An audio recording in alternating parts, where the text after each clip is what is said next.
Swayam Prabha. Digital India. Educated India.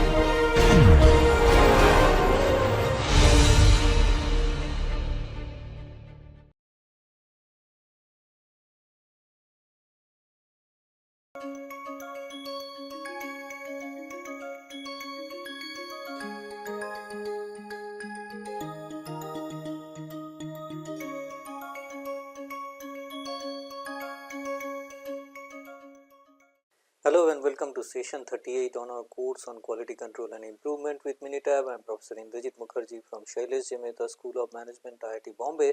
So last session we are discussing about blocking and then we talked about center points like that.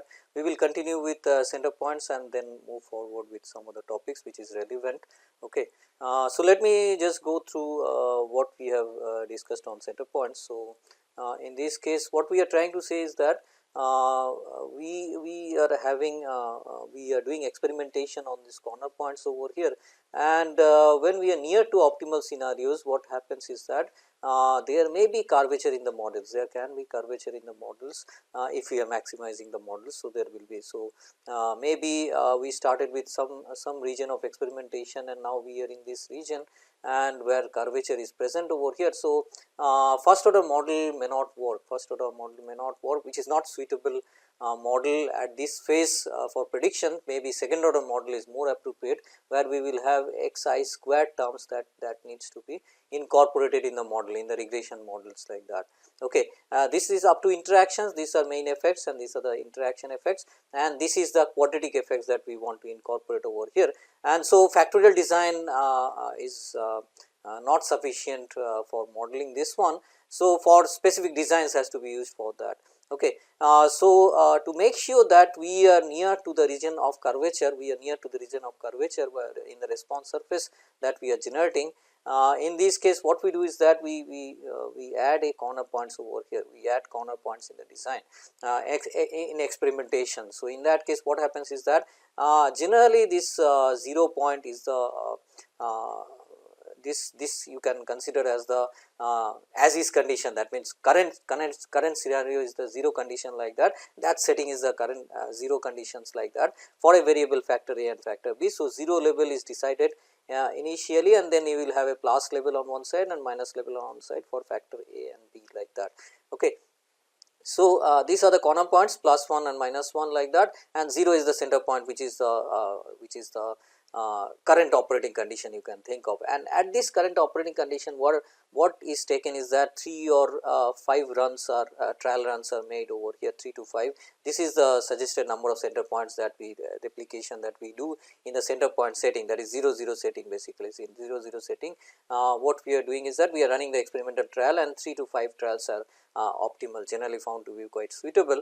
And then what is expected is that the this extreme points, that is the factorial points over here, what we are having these corner points, the average of the corner points and average of the center points are compared. Basically the average are compared, and based on that what happens is that we try to estimate what is the average value at the center points and what is the average in the corner points like that, and that difference is taken over here and statistically compared whether it is significant or not. And MINITAB will give you significance of this SS value of pure quadratic terms in the form of curvature that will be mentioned over here. That means you are experimenting in this zone and there is a center point you have taken and the corner points you have completed the design. So at center points what you see over here is that at 0 points I have run the trial and there are 4 replications done over here. So 4 replicates are done over here, and this is the basic 2 square design that we are having. So 4 trials are done with 3 replicates like that. So 4 into 3 12 experimentation, and then we have another 4 experimentation, 16 experimentation completes the center point design basically. Okay. So when we do that, in that case we can see what is whether the curvature is significant or not. If the curvature is significant, that means we need to consider second order models in that case. Okay. Quadratic terms have to be incorporated, and that has to be done by using some other design that is suggested to determine the curvature, determine the quadratic equation basically. Okay. So so what we will do is that we will try to the center points are added in MINITAB and the design is completed like that. So we will go to a MINITAB file like that. So, in this case, so what we will do is that stat go to design of experiments, factorial design, create factorial design. Maybe 2 factors at 2 levels we can think of. So, number of factor is 2 that we have selected, and then we go to design full factorial. Number of center points over here, maybe 4 center points we have added.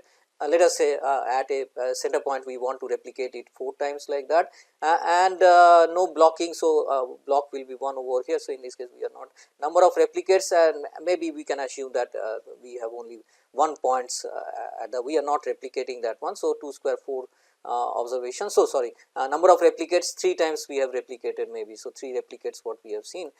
So, this is 3 replicates over here, and this completes the work, and when we click OK, then we can name factor A and B. So, this is numeric, we are assuming numeric over here. So, this will be OK, and lower and upper is -1 +1. We do not randomize this one, we do not fold also over here. So, this is by default we will keep, and then we will click OK, and you will get the design, and design summary is given over here, and you will find that total 16 trials. What I told is that, so 4 corner points and 2 square design replicated 3 times like that. So, this is same as what we are seeing over here. So, AB is the factor, and we have 3 replicates, and corner points as 4 points are replicated over here. Now, when we have done this and we run the experimental trial with this, you get the results that is given over here like 28, 25. These are the outcomes of CTQ, which is over here yield that is considered over here, and factor E is concentration of the reaction, and amount of catalyst is the factor B. Now, we can analyze the data. Now, we can analyze the data, and data is already saved somewhere in MINITAB. So, in this case we will just see that file where it is saved, and we will use that file. So, this is with center points. So, this is the data set that we are having. So, typical observation what you see is that at the center points the values are quite high. You see the average will be always high as compared to the average at other points like that, at the corner points like that. So, this indicates that these values are significantly different from this, but MINITAB will confirm whether curvature is present or not. So, in this case, but seeing the data it seems it should be. So, what we will do is that with center points. So, this is the design, and we have incorporated the yield data over here, and this is the data set that we are having. Then what we will do is that we can go to stat and go to design of experiments, and then go to factorial design, analyze factorial design, and in this case we have to mention that yield is the response that we are looking for. In terms AB and AB interactions we have, and include corner point, this has to be included over here, include center points in the model. So, we will include this one, so that SS pure quadratic can be calculated like that. So, in graph also you can see Pareto plots like that we have discussed earlier also, and then you will get the analysis over here, and about R square value is R square adjusted is 98, seems to be quite good model, but what we see is that curvature is present over here. So, if I paste this this one, I copy this one and paste it in Excel. So, we can see that one what is happening, and just enlarge the image what we are getting over here, so that we can understand that what is the p value significance or not like that. So, we can see that. So, we will just open a Excel file, and then we will paste this one. So, I have opened this one, I will control P over here. So, if I enlarge this one, what you observe is that you see for curvature this is SS pure quadratic term, and this is significant over here. A is significant, B is significant, but AB interaction is not significant what we are seeing over here, but curvature is significant. Curvature is significant, that means this model tells that there is a curvature in the model which needs to be considered, and while we are developing the regression equation. So, in that case some other way we have to find out the quadratic equation. Now, this experimentation is not enough to calculate the beta estimation of the regression equation if we incorporate the squared terms like that. So, this design is not sufficient over here. Now, what you can do is that we can just see that when we are doing this experimentation, we can just have a plot and see what is happening. So, I can go to graph and show you what is happening. So, in this case 3D surface plot, and when I use where plots over here, and I use that z axis is the yield, and A and B are the factors over here, and surface options we can give as mesh over here 2020 like that. We can click this one, and when you click OK, what will happen is that you will see that this is the curvature is visible over here. So, you can see this one, and curvature is quite visible, and you can just rotate the axis over here and see what is happening. So, here you see that there is a huge amount of curvature that is observed in the model. So, if this indicates that we need to add quadratic terms in the model. So, we can also see that without center points what will be the diagram. So, I have just removed the center points over here, and this is the design that we have in hand. I wanted to show you that how graphically it will look if we have not added the center points. So, in this case 3D surface plot, again we can use where plots over here, and these are the same things we have taken over here, and I click OK, and the surface is not visible in this case. So, what we are seeing is that initial 2 square design is not showing, it is quite flat over here. So, in this case this is not reflected, but whenever I have added a center points over here and center point experimentation was done, what has happened is that I have seen that there are the mean is quite significantly higher than the corner points like that. So, that indicates that we need to add a we need to go for quadratic models over here. We need to go for quadratic models over here. So, then how do you go for quadratic models? How do you go for quadratic models? A specific design is available which is helpful for developing the quadratic design, quadratic equations over here. This is known as central composite design. This is known as central composite design or CCD design like that. So, this is one of the models that I am showing over here. This is known as spherical CCD design over here.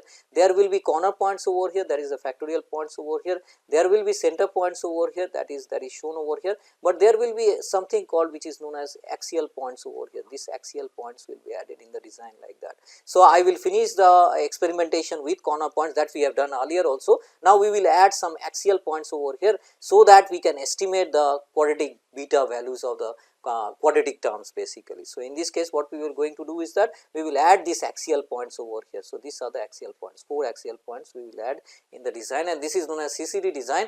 This is spherical and rotatable. What it says is that equal precision of estimation is in all direction. When we develop the response surface like this, what you are seeing on the right hand side of the screen, response surface drawn on MINITAB. So, in this case what happens is that estimation at any corner of this is quite precise.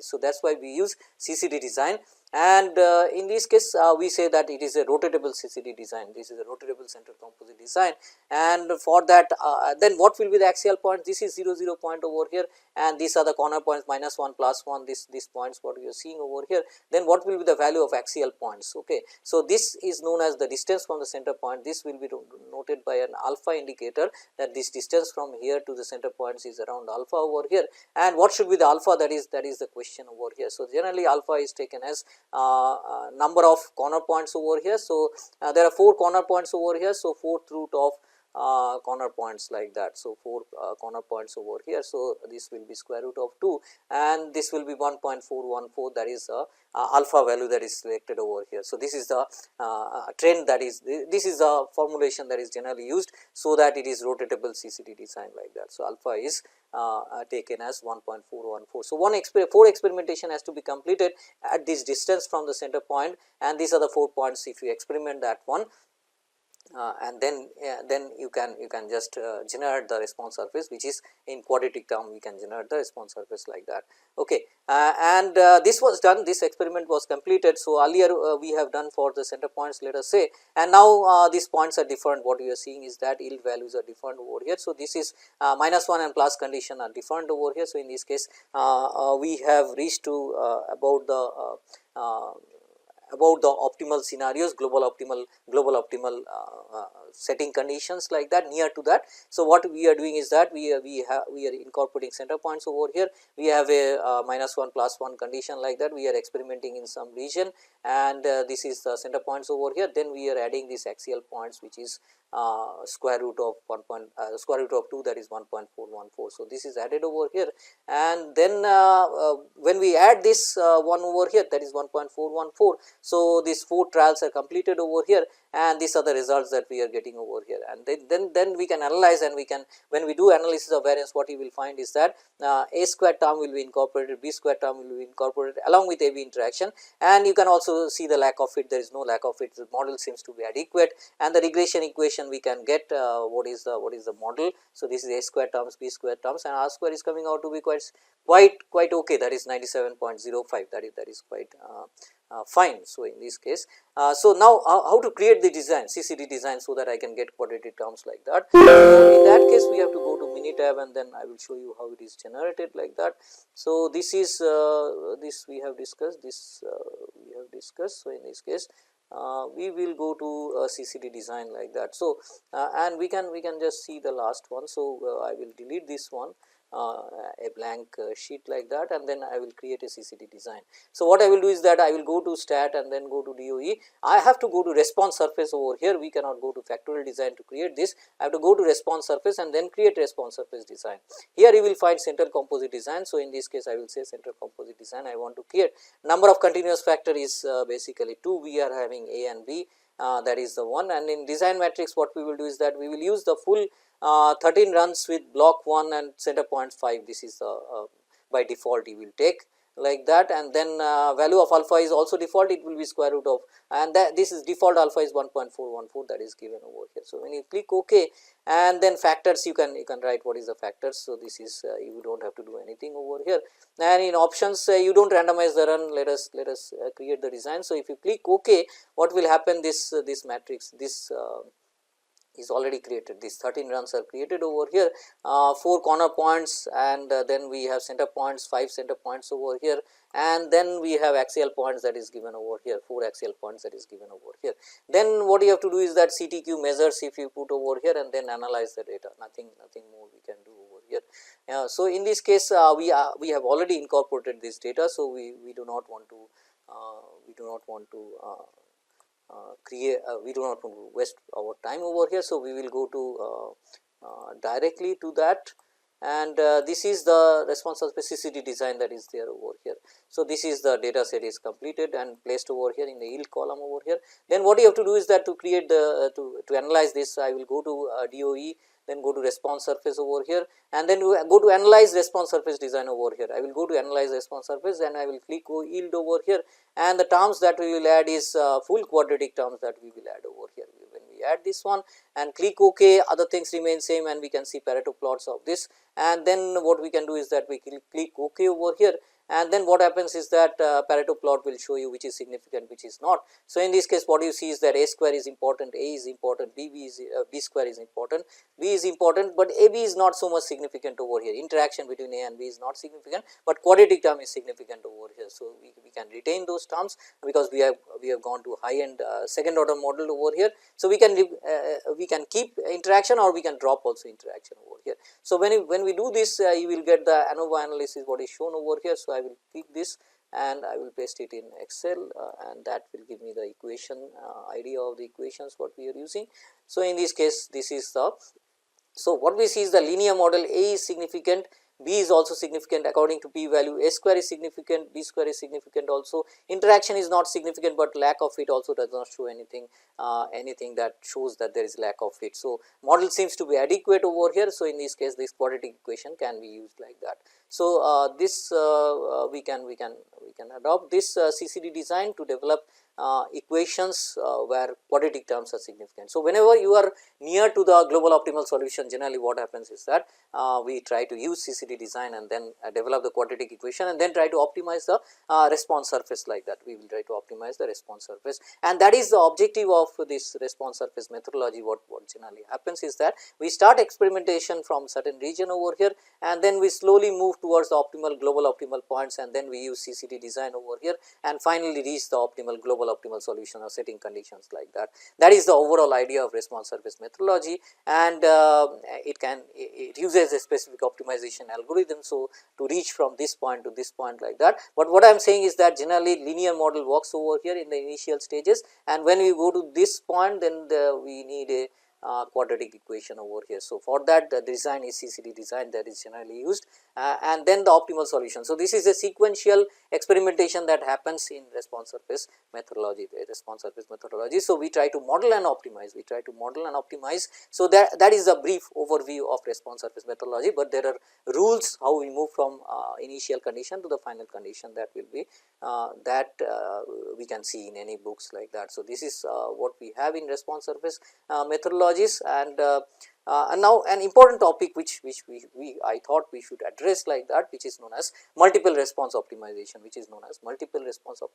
or MRO, multiple response optimization problems like that. So, this is the general situation what is generally encountered in industries like that, when we have multiple number of responses, which is important like that for the from the customer standpoint basically. So, it is not only yield, it may be many other characteristics which are important like that. Okay. So, over here, like one of the example that is taken over here is that engine cylinder liner bore grinding operation is going on in a engine manufacturing unit, let us say, or assembly line, it is happening like that, and machining line basically it is happening, and then it goes to assembly line basically. So, in the machining, what is happening is that there will be this is the cylinder block that you see over here, and there will be cylinder bores over here, and we need to machine this one, and then we need to generate the surface what is required by the customer. And generally what characteristics they see or CTQs that they observe over here is basically surface finish, whether it is okay or not, maybe cross hatch angle is another important characteristics which is observed, ovality of the bore that is there, that is also observed, and taper of the bore can also be one of the characteristics. So, there are number of characteristics over here is 1, 2, 3 and 4 that you are seeing over here. So, there are 4 characteristics simultaneously, it should adhere to the specification. So, that is important over here. There is no one single characteristic. So, I cannot optimize one variable over here, I have to optimize all 4 variables over here and determine which is the setting that will give me this optimal scenarios like that for all 4 CTQs like that. Okay. So, that is the scenario. What happens is that technology the problem is known as multiple response optimization problem. How it can be solved? There are many ways of solution of this. So, we will talk about one method that is known as desirability function approach, which is available in MINITAB interface like that. It is available in MINITAB interface like that. So, the problem is basically we can think of a nonlinear programming optimization problem like that. So, we have to maximize one variable. Let us say this is one way of optimization over here, where one of the variables can be considered as to be maximized, which is the priority variable. So, primary objective can be selected as maximize y1, and then we can put constraints to the other response function over here. So, that is other CTQs over here. So, this should be subjected to this, y2 should be within this and y3 should be within this and this, and if I can solve this problem, maybe one of the feasible solution we can get, and that may be suitable for implementation like that. So, this is mathematical programming, and we can use some of the algorithms like direct search what is used most of the time, many of the scenarios you can use evolutionary algorithms also. So, there are many ways of doing this mathematical programming, we can do that. Okay. So, this is one way, and another way what we have is that we can also use one desirability function approach, one which is known as desirability function approach. So, to apply desirability function approach, what is required is that I need to understand what is to be maximized, what is to be minimized or something like that. So, this is one of the experimentation, like last time what we have seen is that yield and reaction time and reaction temperature, that experiment we have done, and CCD design was used over here. Now, instead of one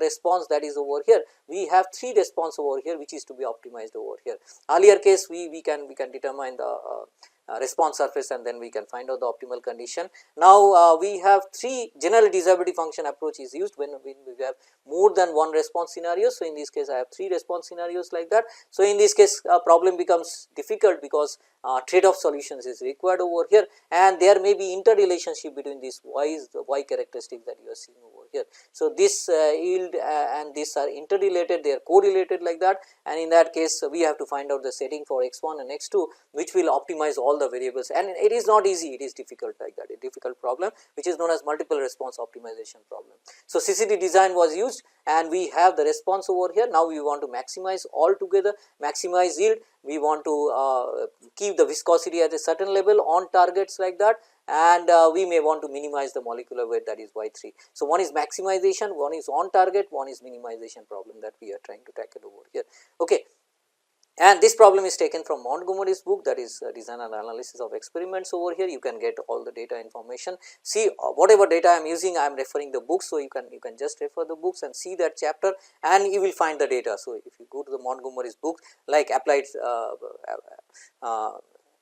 probability and statistics for engineers, or it is statistical quality control, or it is design and analysis of experiments. So, this is you can see in any of the any of the books, and you can just enter the data, and then you can follow the procedure what is shown in the video, and you will get all the results that we have discussed like that. So, this problem is maximization of yield, on target is the viscosity and minimization of this. So, here the information that is given in Montgomery's book is that y1 should be within 70 and 80 over here, target value is 80, it has to be maximized. So, this is I have to reach this value over here. Then second one is y2 should be on target, so target is 65. So, the upper range and lower range is given as 62 and 68 over here. Okay. And the operating reaction temperature over here, these are the x variables. So, it varies from minus 1.414 to plus 1 over here. So, in this case plus 1.414, that is the positive side we are seeing, and this is similar to x2 also, minus 1.414 to plus 1.414 like that.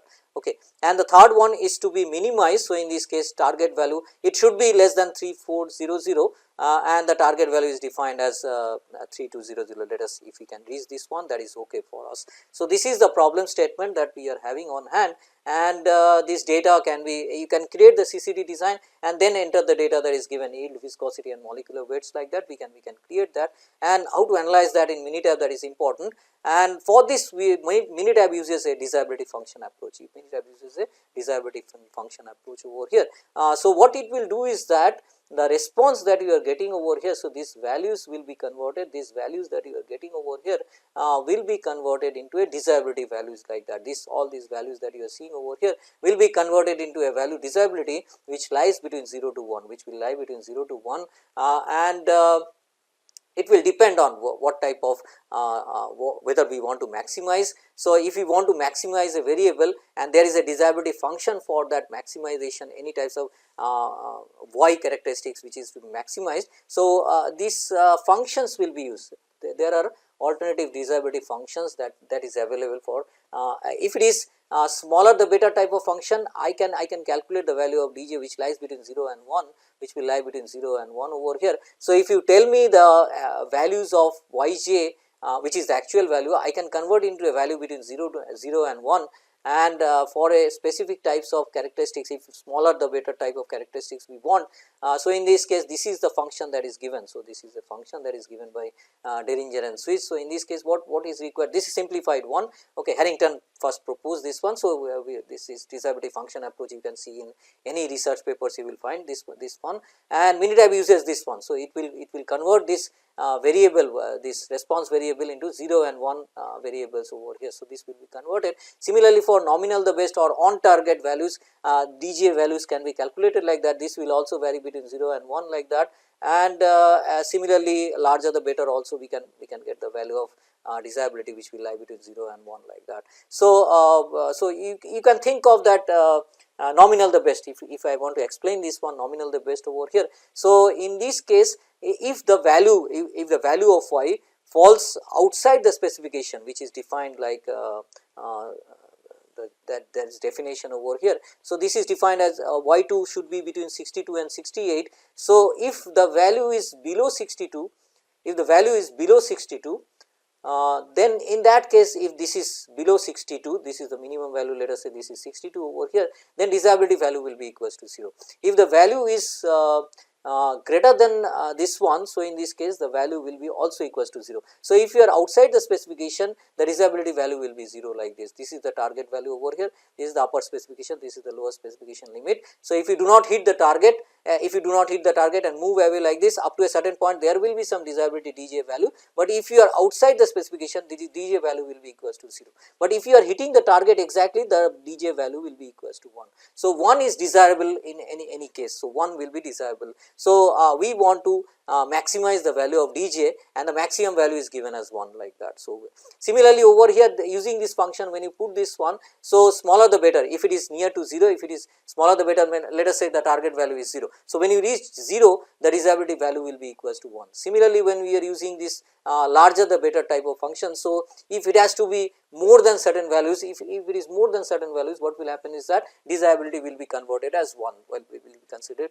as 1 over here. So, this is the function that is given which converts the response into the relative measures for, and there are three types of functions over here. One is for larger the better, one is for nominal the best, and one is for lower the better or smaller the better, like that. So, these functions will be used by MINITAB and that will convert the value. So, when I am searching for a optimal scenario of x1 and x2, it will convert for that what is the predicted value of y, and for that predicted value of y it will calculate what is the desirability value, and all the desirability value for y1, y2 and y3 for that setting condition will be calculated, and then using this d1, d2 and d3 value it will calculate a composite desirability value which is given over here, which is known as composite desirability, and it is taken as geometric mean. If there are 3 variables, this will be 3 square root of d1 values that you have got for a given setting, d2 value that you have gone for a given setting, and d3 value that you have gone. So, cube root of this will be used over here. So, 1 by r, this is the formulation over here, 1 by r over here, that is known as composite desirability,